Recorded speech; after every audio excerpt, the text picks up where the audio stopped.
Well, it seems pretty clear to me now that I've basically been completely cut off from Lindsay and her family. Which I don't know what I was expecting, some silly, naive part of me thought that, oh, just because we've separated and just because I've been kicked out and just because she wants a divorce, doesn't mean that we can't still be friends, doesn't mean that we can't still talk to each other, doesn't mean that I can't still be close with her family and such. But like, she can't even give me the time of day to respond to me over text. And you might think, oh well, she's a busy woman, which is true. If it weren't for the fact that I know for a fact that she's glued to her phone 24/7, like the first thing she does when she wakes up, glasses on, check her messages, reply to all the people and stuff. Whereas like I'm lucky if I get like one reply every 2 or 3 days, and it ignores anything that I've said. Um,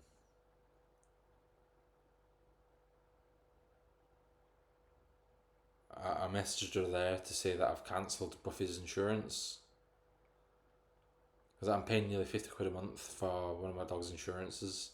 Well, I don't know.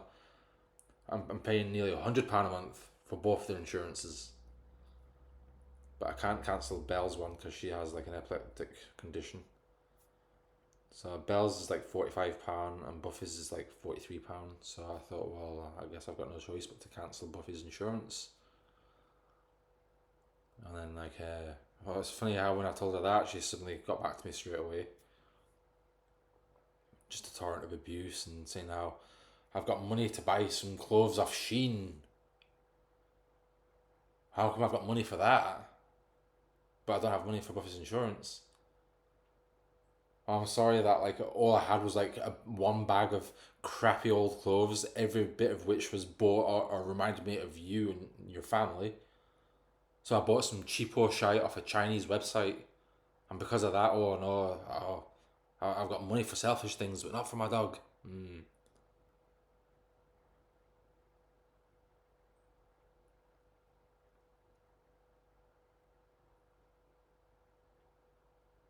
Never mind the fact that I've been using my credit card and my PayPal account to pay for all this. Yeah, like I went over a spiral, so I've got £700 of debt on my PayPal and £500 of debt on my credit card. Now, the credit card debt was from when I was with Lindsay. That was to buy her shit all the time. So I made the mistake of asking her mum, like, I hate to ask, but I've got this £500 credit card debt from when I was with Lindsay. I hate to ask, but I don't suppose you could lend me the money to pay it back. And I said that I'd pay back 50, I'd pay back £50 a month to clear it. Just so I didn't have to worry about the interest on the credit card. I got no reply from her mum, but a phone call from Lindsay, basically, yeah, like it's clear to me now. Like they've made me feel like a worthless, money grubbing weasel rat cunt. That's what they've made me feel like. I'm just a waster.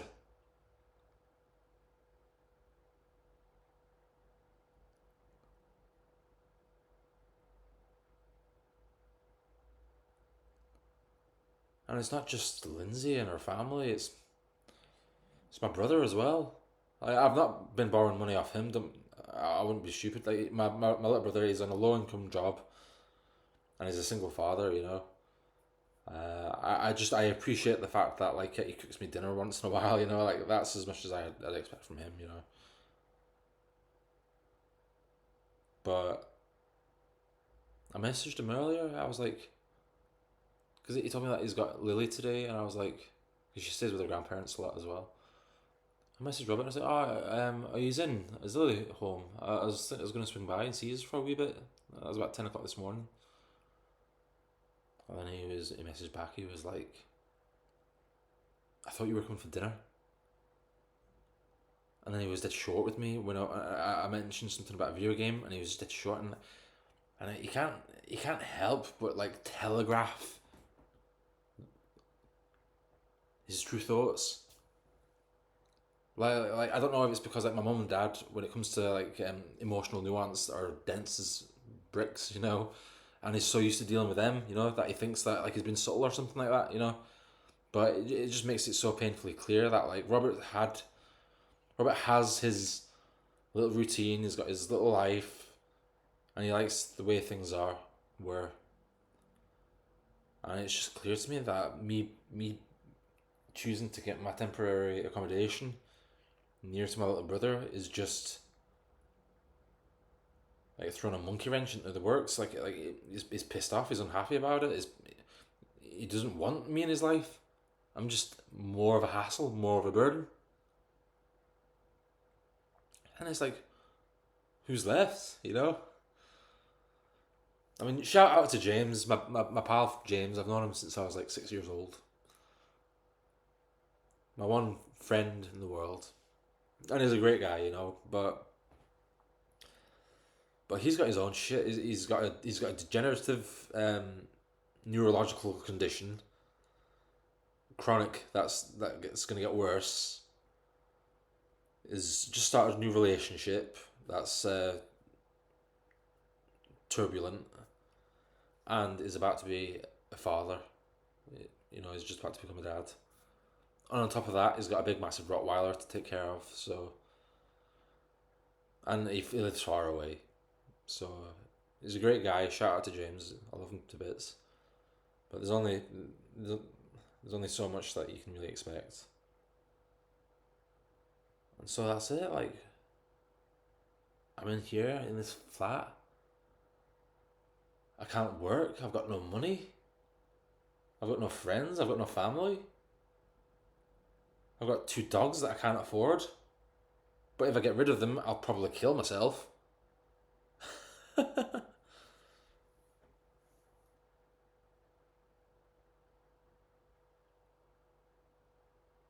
a fucked situation.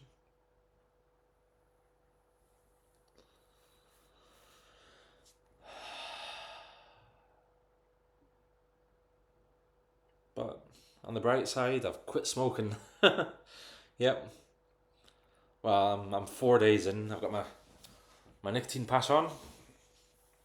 I've quit smoking, and it's surprisingly easy. I thought I would have missed it more, but nah, easy peasy. But you get 4 months of free treatment. So I get nicotine replacement therapy paid for. Excuse me. For the next 12 weeks. Yeah, that's 4 months. Yeah, 12 weeks. But once those 12 weeks are up, like, I mean, they expect you to wean off it and then just suddenly walk free, completely nicotine free. Ain't gonna happen, you know.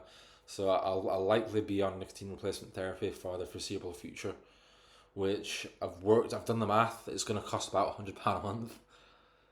£100 a month for nicotine replacement therapy. You can vape for £120 a month, and you can smoke for £160 a month. So I'm saving £60 a month, and my health will improve, but I'm still gonna have to pay £100 a month for nicotine replacement therapy.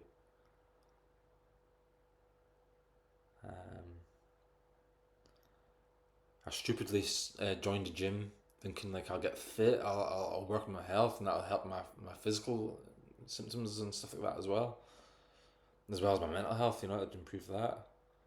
But the gym's £35 a month, and I'm realizing that I can't afford that. So I'm gonna have to cancel the gym membership.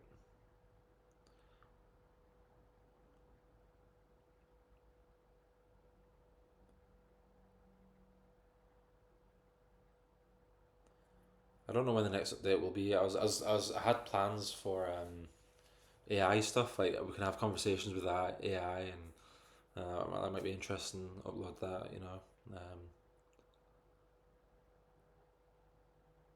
Apart from that, not much. I don't. I just feel like I've been thrown to the wind. Like I was supposed to be talking to nurses and my CPN, and I was supposed to be talking to benefit people and doing this, that, and the other, and nothing's happening. Nothing's happening. Like they just fucking forget about you.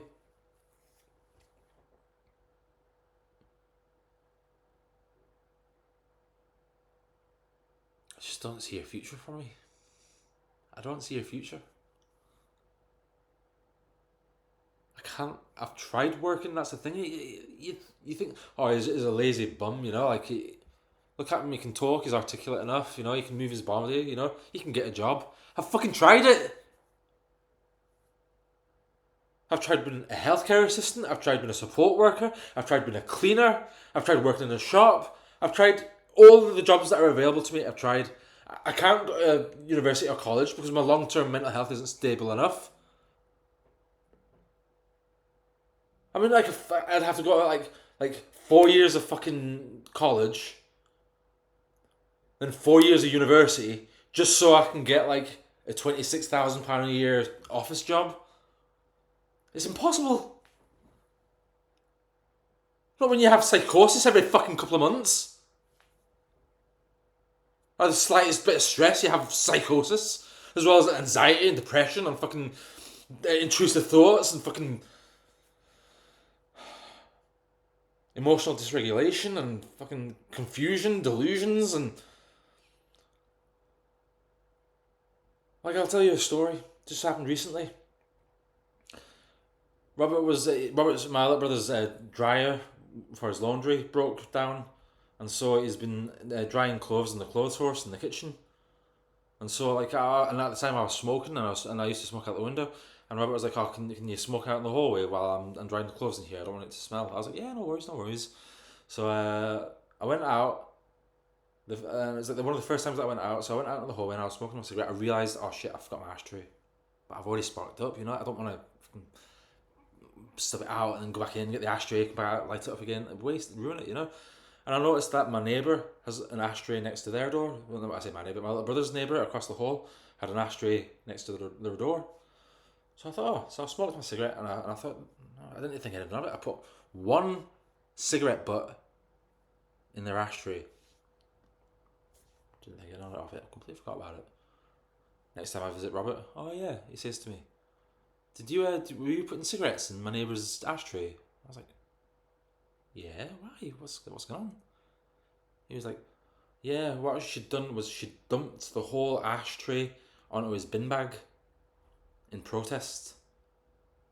I saw fucking there. I was like, fucking cunt, man.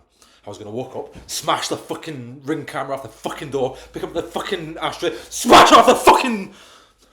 I was gonna fucking kick off shit, man. I fucking swear to God. I was gonna go mental, you know. My little brother managed to calm me down, begging me, you know, calm down. And then, like, you know, a few minutes later, I breathed. And then I realised, you know, I did put some rubbish in her ashtray, and so she dumped it on his bin bag, you know. Whatever. But how am I supposed to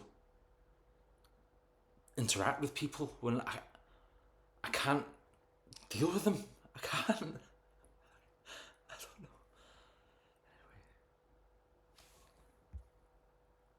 Anyway. Right, it's gone a bit long, this one, 13 minutes, so hopefully see you soon. Peace.